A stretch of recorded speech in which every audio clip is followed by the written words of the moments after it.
Olá, sejam todos muito bem-vindos ao podcast Bastardos da Razão. Salve, salve, caros ouvintes. Quem vos fala sou eu, Fernando Chiarinelli. Enzo Felipe, pinguins não voam. E eu, Francesco Lanner Dalry, mais uma vez aqui para incomodar vocês.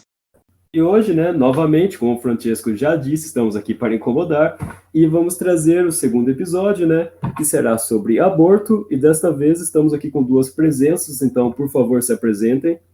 Eu sou a Milena, pré-vestibulanda. Saudações, queridos amigos, companheiros, ouvintes. Aqui quem fala é a Giovana. Eu curso ensino médio, Sou pré-vestibulanda também e gosto de política internacional, geografia e afins. E, bem, então vamos falar sobre o aborto, Vamos lá, quem quer começar falando sobre legalização do aborto, os impactos na sociedade, se o Brasil estaria pronto ou não, para ter isso, e afins, Quem quer começar falando aí? Eu acho que, para a gente dar uma introduzida, tem algumas perguntas que a gente pode se basear. A primeira é por que o aborto é uma questão tão polêmica, E acho que a gente pode responder isso levando em consideração porque ele fala de uma coisa tão importante, defendida na nossa sociedade, com valores liberais, podemos dizer assim, que é o direito à vida. Só que um paradoxo, dessa vida que a gente tem que entender. Primeiro, o que a gente entende por vida? Porque ao longo da história a gente tem vários diferentes significados para a vida, Os gregos tinham duas palavras diferentes para a vida, porque eles não entendiam a vida só como biológica, Tinha o sentido social da vida, da experiência. E outra coisa que a gente tem que nos perguntar é por que a gente acha que o ser humano é o único ser que tem esse direito inviolável, Porque a gente pode falar de vários outros seres e a gente não considera que eles tenham direito à vida inviolável assim como a gente. E, claro, o que diferencia, o que nos faz realmente ser humanos. Se é um monte de células ou se é algo a mais. Enfim, vocês podem desenvolver em cima disso. Eu acho muito interessante quando as pessoas fazem essa análise de que, assim, até onde é considerado um assassinato, sabe, o aborto. Se, de fato, assim, já é uma vida ou não, entendeu? Essa visão moral e ética do aborto, eu acho muito interessante. Cara, se não tem CPF, não é gente. Uma coisa importante sempre de pensar quando se fala nisso é que existe o aborto natural, o aborto espontâneo, que ninguém controla. Uma questão forte sobre aborto é aquela da religião, de falar, Deus não quer que tu mate uma vida que ele tá para te dar. Mas, sabe, é muito polêmico falar sobre isso, não quero entrar muito nessa linha, mas acontece abortos espontâneos, tem muitas vezes que são abortos próprios que a pessoa estava esperando que ia nascer o filho e acontece aborto espontâneo, uma coisa que não dá para evitar. Mas queria deixar espaço para as convidadas falar. Giovana, se tu quiser dar uma desenvolvida aí, tua hora. Bom, quando eu estava fazendo, minha pesquisa, vendo coisas que eu ia falar e tal, eu me baseei muito na ciência mesmo, no método científico. E o que torna uma pessoa viva é o sistema nervoso, Então, os casos de aborto que são, legais no Brasil, que você pode abortar, então quando o risco da mulher perder a vida, quando foi decorrente de estupro e quando o feto tem anencefalia, que é, o tubo nervoso, ele se fecha e a criança nasce sem cérebro. E, mesmo assim, tem batimento cardíaco e tem a respiração. Então, o que faz a pessoa viva não é o batimento cardíaco, mas sim o cérebro. Sobre essa questão de o Brasil tem uma lei que libera em certos casos, como que nem tu disse, estupro e próprias deficiências ou então violência à mulher, de o próprio governo liberar o aborto. Só que a gente ainda sabe que isso tudo é um processo, o processo é demorado, e o processo não é uma coisa fácil, tem que ter tanto um advogado quanto gente competente, gente rápida. E um processo tanto sobre aborto, quanto adoção, quanto qualquer tipo de algo que envolva juridicamente, uma coisa burocrática, demorada, e que muitas vezes não se consegue fazer muito rápido, ou então não se consegue vencer, podemos dizer assim, não se consegue concluir na justiça, porque é justamente algo muito dificultado, burocrático. Infelizmente, a gente vive num país em que tem projeto de lei querendo criminalizar a pílula do dia seguinte, O DIU, entre várias outras coisas. Então, infelizmente, apesar de ser uma coisa que eu queira, né, a legalização do aborto, eu acho que a gente está um pouco longe desse cenário, principalmente com o conservadorismo reinando.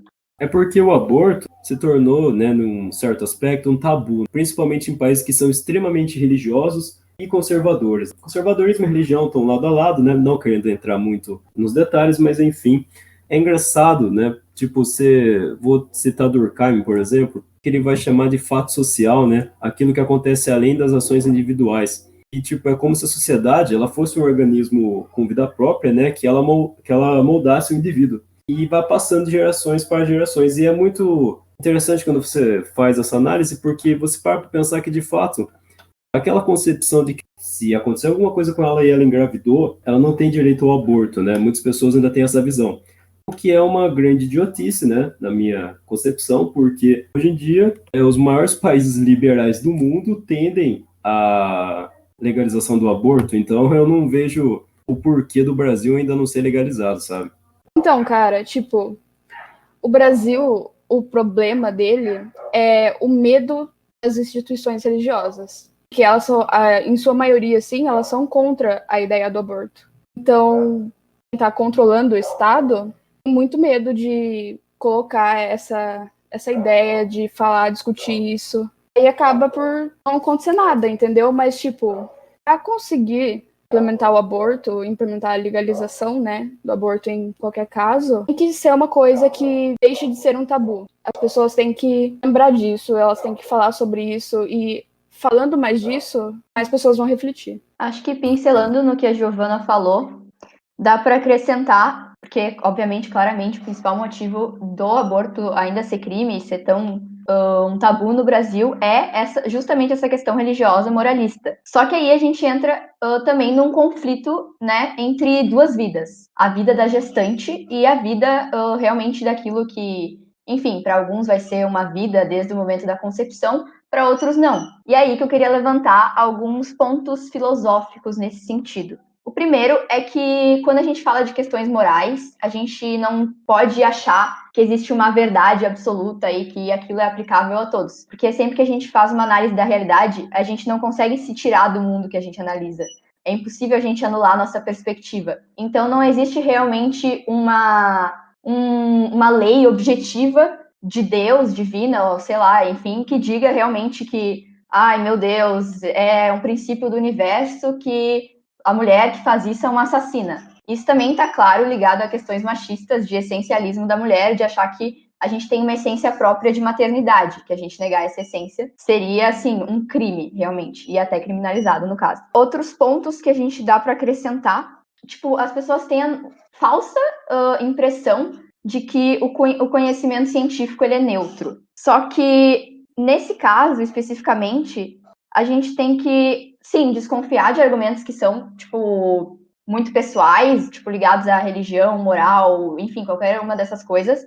Mas a gente também tem que ficar com o pé atrás quando a gente pensa no quesito ciência, porque, como a Giovana falou, é considerado vida, no caso de ser humano, a partir do momento que tem um sistema nervoso desenvolvido. Mas aí, no caso de outros seres, por exemplo, o que é considerado realmente a unidade básica de vida é a célula. Então, se a gente acabar se prendendo muito nesses conceitos científicos, a gente acaba perdendo um pouco o fio da meada realmente, né? Que é a questão desse embate entre duas vidas e ter que escolher qual que vale mais. Se é que a gente pode chamar uma delas de vida, né? Sim, tem esse fator da liberdade, né? A liberdade do indivíduo. Por exemplo, se a pessoa ela tem total condição, né? Se o Estado dá a condição para a pessoa usufruir de maconha, por exemplo, eu vou puxar assunto do podcast passado porque dá para, né? Dá para assimilar. Por exemplo, o Estado fala que eu tenho capacidade, né, de tomar minhas decisões e comprar minha maconha legalizada. Assim como eu tenho também a capacidade de comprar minha arma, entendeu? Para a minha autodefesa. Por que que a mulher não tem a consciência própria sobre o corpo dela, sabe? Por que que ela não tem o direito de escolher se ela quer ou não ter o filho, se ela quer abortar, sabe? Em que, né, uma analogia ao liberalismo, né? O liberalismo que fala que a pessoa ela é livre, na real não, né? É uma hipocrisia, a pessoa não é livre, ela tem um limite para sua liberdade. Eu acredito muito que essas são decisões da nossa vida pessoal e que quem deveria tomar somos nós mesmos, mas ainda assim, como são medidas que nós tomamos, dependemos ainda assim das leis que o Estado propõe e o Estado rege. No caso do aborto, no Brasil, ele é crime. A gente já citou antes que só em determinados casos tu pode fazer, mas é uma lei que se precisa ajustar, porque é uma escolha própria da mulher, que vai afetar a vida pessoal dela, e ela não pode ficar ouvindo o que os outros falam, o que os outros pensam, o que os outros querem colocar em cima dela, porque é uma decisão própria dela.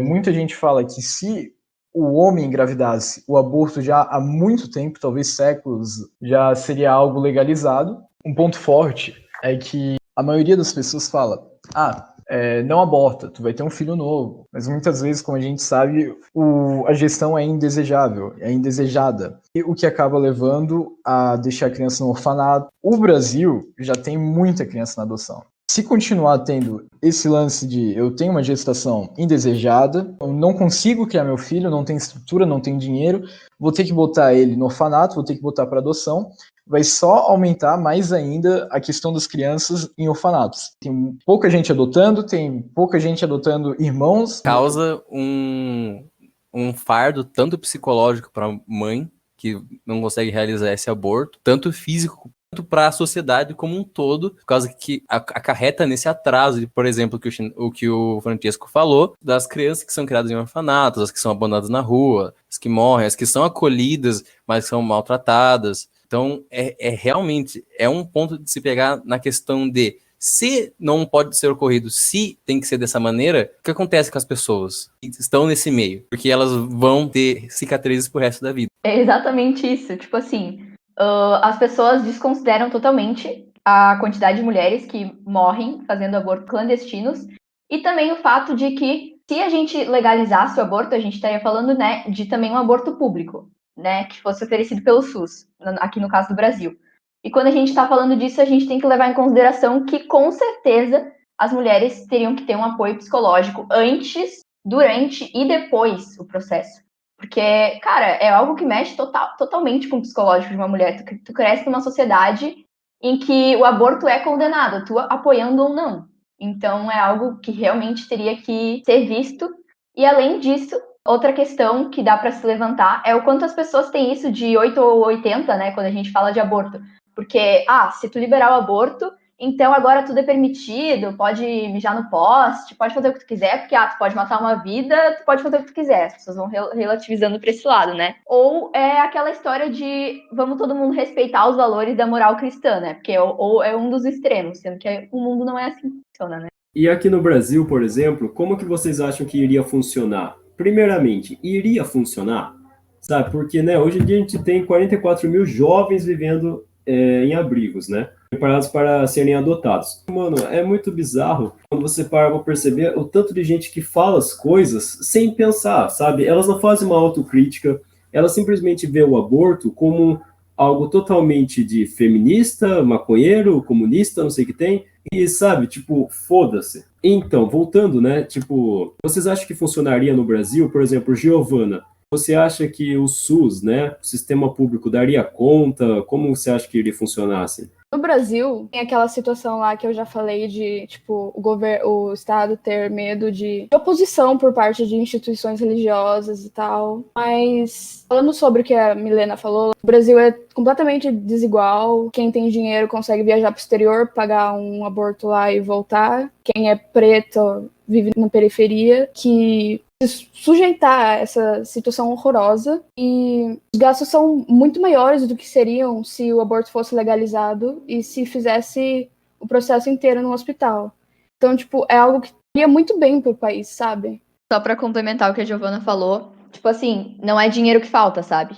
Definitivamente não é dinheiro que falta, é realmente tu destinar os recursos pro lugar certo. Eu acho que mais que algo ligado à religião, porque hoje a gente vê desde gente dos neopentecostais até pastor regional, que é mais liberal, muitas igrejas, muitas religiões já em si abandonaram essa crença que o aborto é matar um filho teu. Muitas religiões já abandonaram essa imagem de que abortar é tu levar teu filho de 7 aninhos de mão dada até o SUS e ir lá de frente com um açougueiro, que é essa impressão que eu tenho, que todo mundo fala, e matar ele, pum, isso é aborto. Não.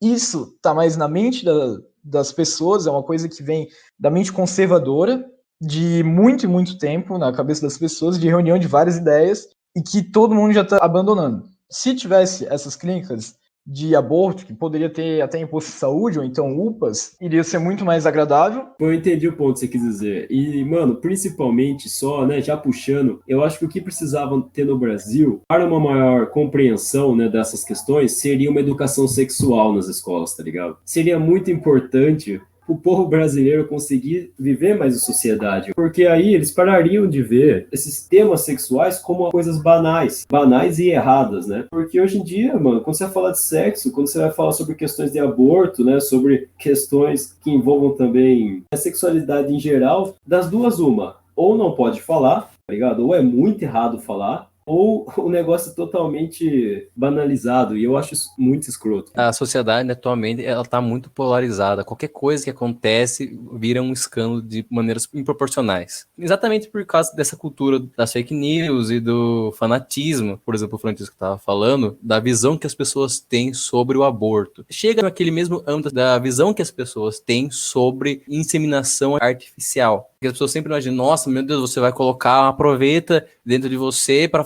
criar o seu filho, vai ser filho de laboratório, meu Deus, que horrível. Cara, é um ambiente controlado, é um processo médico controlado. A medicina evoluiu exatamente para que nós pudéssemos fazer isso sem que as pessoas tenham complicações. Então, o aborto ele vai funcionar da mesma maneira, num ambiente controlado, com profissionais, com equipamento, se for legalizado.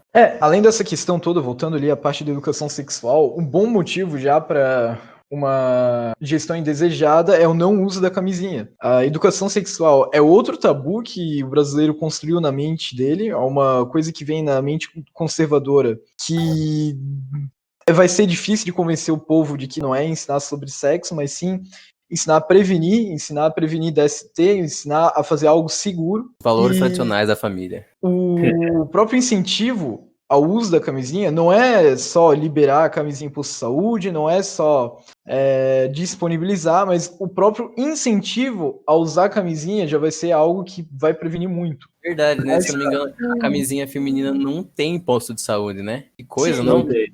E é engraçado que as pessoas só defendem a ciência até ir no moralismo delas, né? Aí depois consideram. Exatamente. Mexeu comigo, mexeu comigo, não pode. Aliás, pessoal, gostaria de falar que esse podcast aqui não é patrocinado pela família tradicional brasileira, viu? Opa, longe. Acho que não estamos aí com o selinho aprovado. Mas enfim.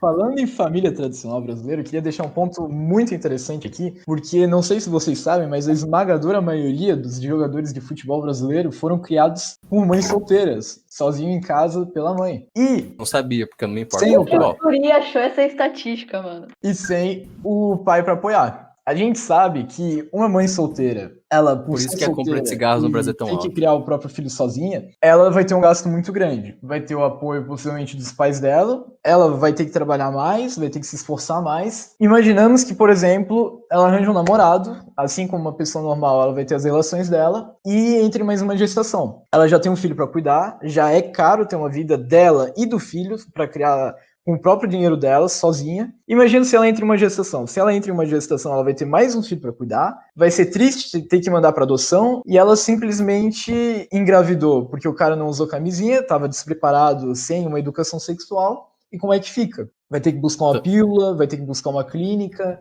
Fica complicado, sabe? Já tem índices que mostram que quanto mais pobre o país e menos educação se tem, maior a taxa de natalidade e de mortalidade infantil. Por quê? Sem educação sexual e sem prevenção da maneira correta, acontece exatamente isso. As mulheres engravidam, não tem como cuidar, ou morre, ou vai para o orfanato, ou é abandonado, ou tem mais uma boca para alimentar, e eles vivem na pobreza, porque é uma conta inviável. Parece que as pessoas simplesmente não mudam, mesmo vendo e tendo em mente o que acontece. E é aquilo que eu falei, é uma coisa que está enraizada na galera, uma coisa que está na cabeça, uma coisa já criada na mente, no senso comum, e que vai ser difícil de tirar. A gente vê que a galera nasce de mãe solteira, cresce na vida, mas continua tendo essa imagem de que o aborto é matar um filho, sendo que ele foi criado por uma mãe que poderia ter tido mais um filho para cuidar, poderia ter abortado, simplificado, e não iria ter esse problema. É uma questão que precisa de educação, precisa de amadurecimento da mente da sociedade para poder entender que não é levar o filho para o açougue, mas sim salvar uma vida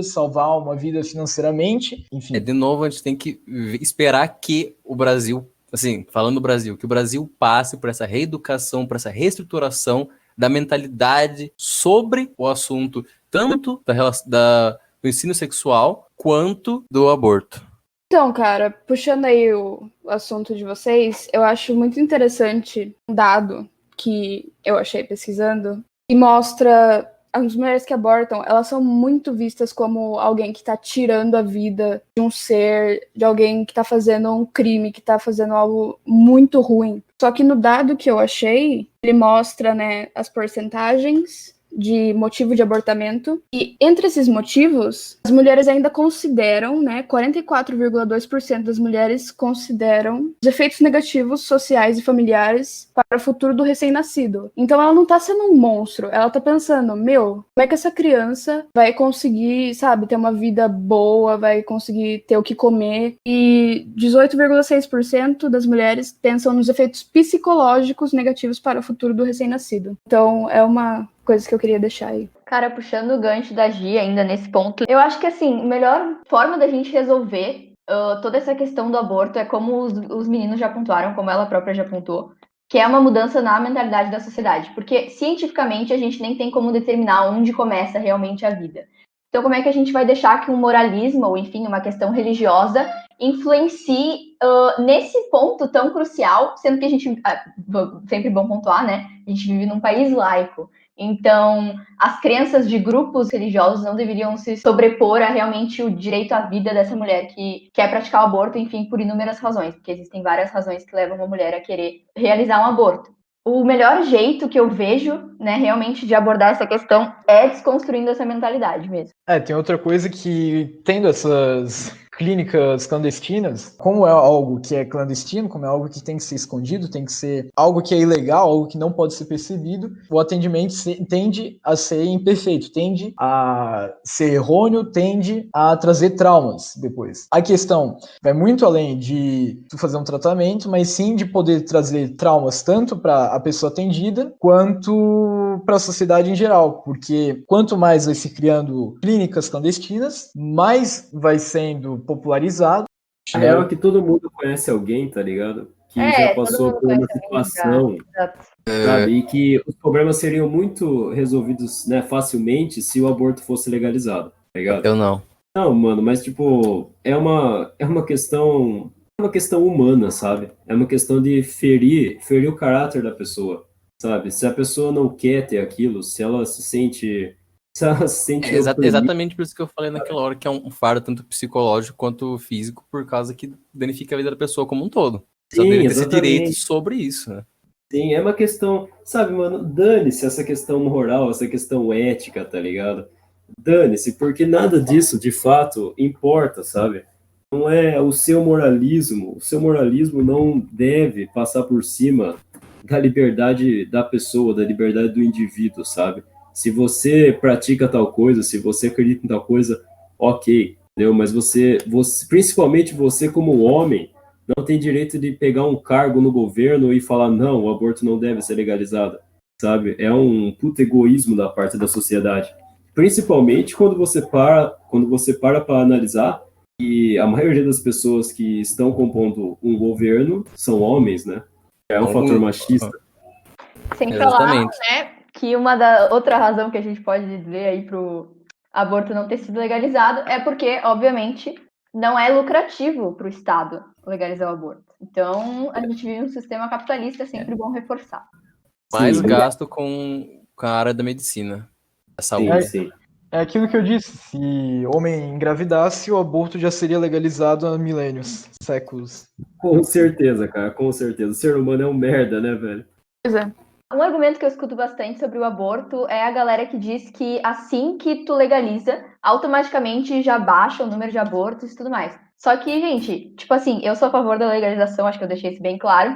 Só que esse argumento não é verdadeiro, a gente tem que analisar o contexto de cada país, né? Cada país vai ter um contexto diferente. A tendência, no geral, é que a curto prazo aumente muito o número de abortos, mas a longo prazo esse número realmente se reduza. E aí um exemplo que eu posso dar é do Uruguai, que o aborto é legalizado já tem bastante tempo, se não me engano foi 2008, e é o país com a menor taxa de de mortalidade de mulheres na América Latina e no Caribe, nessa questão de parto. Questão de parto nada, questão de aborto.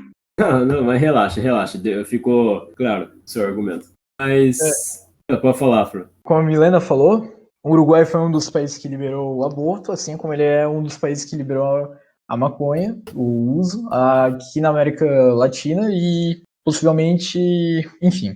O Mujica, quando legalizou a maconha, ele fez um pronunciamento para a BBC depois, se não me engano até quando ele já não era mais presidente, falando o porquê que ele legalizou a maconha. E ele deixou claro, olha, aqui no Uruguai nós somos um país de gente conservadora, um país de velho. E isso é claro, todo mundo sabe disso. A gente é os mais conservadores da América Latina, praticamente. E eu vou deixar claro. É irônico, na real. O nosso problema não é com a droga, mas sim com o narcotráfico. A gente quer acabar com o narcotráfico. Isso serve o mesmo com o aborto e com a clínica clandestina e com o tanto de morte que vem das clínicas clandestinas, porque é um procedimento despreparado, um procedimento feito, não despreparado, mas um procedimento clandestino, como o próprio nome diz, e que causa traumas, causa mortes, causa perdas. Se acaba as clínicas clandestinas e libera o aborto, acaba com as mortes, acaba com os traumas. Se legaliza a maconha, se legaliza o aborto, acaba com o narcotráfico, aumenta mais a parte legal. Aumenta mais a liberdade, aumenta mais a segurança. E esse é o meu posicionamento. Não é um posicionamento meu, não é de uma pessoa de uma realidade de um país liberal, não é de uma pessoa de um país comunista, não é de esquerda, mas sim de uma pessoa que vive num país conservador, não é um jovem, o Mujica é um senhor idoso já. Mujica, Francesco, sei lá, não sei falar. Mas ok. Mano, você falou tudo, tá ligado? É isso, entendeu? Não é o pensar por um lado ideológico, não é pensar por uma razão moral nem nada. É um pensar pelo lado da liberdade humana, pelo lado do indivíduo. Então, pessoal, considerações finais aí, né? Acho que já ficou claro que o aborto é um tema que todos somos a favor da legalização, mas que temos grandes problemas, né, para alcançar o mesmo. Mas, enfim, considerações aí, Enzo e afins?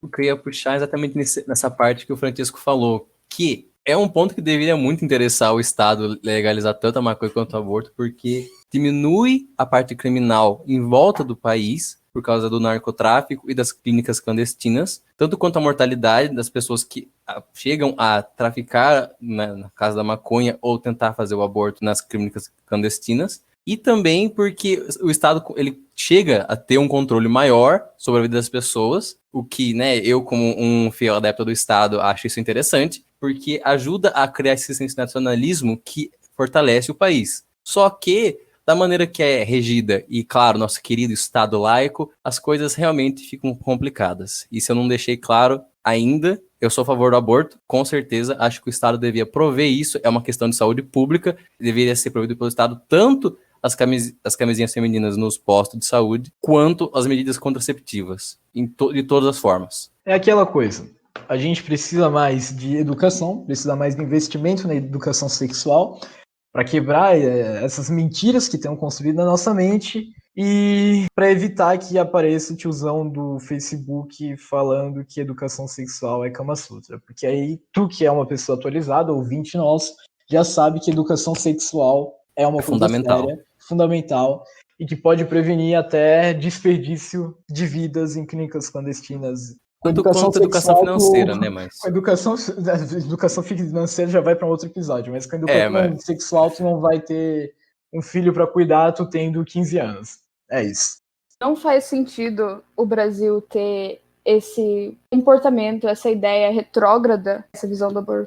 Então, acho que para o Brasil se desenvolver é importante essa questão. Exatamente, mano. É tudo isso. É tudo e mais um pouco, né? Eu acho que a gente ficaria 2 horas ou até mais falando sobre esse assunto, porque aborto é muito complexo, não é uma coisa fácil, ainda é uma ferida social, né, aberta na sociedade brasileira. Mas, enfim, estamos aqui para trazer o debate, né, para trazer os questionamentos. E, bem, esse foi o podcast episódio 2 sobre o aborto. Quero estar agradecendo todos que tiveram paciência de estar chegando até aqui, né, para ouvir todos nós. Muito obrigado mesmo. Também faça o favor aí, tríplice, né, dos bastardos. Agradeçam também, por favor. Muito obrigado pela presença aqui da Giovana e da Milena. Queria mandar um abraço pro João Pedro Salles, que desde o início ele estava aqui querendo saber sobre o podcast. Ele está acompanhando, pode ser nosso fã número 1, pode considerar. E queria deixar claro que o primeiro país a legalizar o aborto foi a recém-formada União Soviética na década de 20, assim como foi o primeiro país a liberar o voto para as mulheres, negros e por aí vai. Mas enfim, a gente está encerrando e eu passo a palavra para o meu caro amigo Enzo. Bom, obrigado a todos que escutaram até agora. Cara, é muito divertido gravar podcast. Para todos os meus amigos que só chegaram hoje a ver o link que eu postei, gente, qual é? Dá uma olhada de novo. Venha o primeiro episódio, por favor. Passo a palavra para nossa querida amiga Giovana. Bom, eu que agradeço, né, pelo convite. Muito bom estar aqui com vocês. Eu também, né, acompanho desde que vocês lançaram o primeiro EP, então estou muito feliz de estar aqui. Muito obrigada. Eu queria também muito agradecer o convite e para complementar o Enzo, acho que o Estado, na verdade, deveria acabar e junto com ele acabar, quer dizer, antes dele acabar o capitalismo e depois o Estado se desfazer e a gente ir para um regime comunista, né, que é o horizonte, é isso aí. Exatamente. Anarcoprimitivismo. Anarcoprimitivismo. Alerta de anarcoprimitivismo. São spoilers de possíveis episódios, pessoal. Continuem ligados aí no Bastardos da Razão, caso vocês ainda não nos acompanhem. Segue lá no Instagram, tá ligado? E não, segue lá no Twitter, @bastardoscast. Lá vai ter link pro nosso site, vai ter link pro Instagram, né, e demais, pro YouTube também. No último episódio, tudo que precisar, Exatamente. nossos contatos, Todas as plataformas. sugestões, pode mandar tudo por lá. E não inventem que não tem tempo para ouvir podcast, porque dá para ouvir podcast tomando banho, lavando louça, comendo. Podem fazer tudo que vocês quiserem ouvindo podcast, indo pro trabalho, mas não vão pro trabalho. Trabalhem em casa, porque estamos de quarentena, temos que respeitar. Não sai da rua, vagabundo. Respeitem a opinião dos outros, não cortem. Ih, quebrou o Francesco. É Ele, isso, essa mora é perto isso. dele, quebra o Francesco. Tá certo, muito obrigado novamente pela paciência e pela audiência de todos. É isso, até a próxima. Valeu.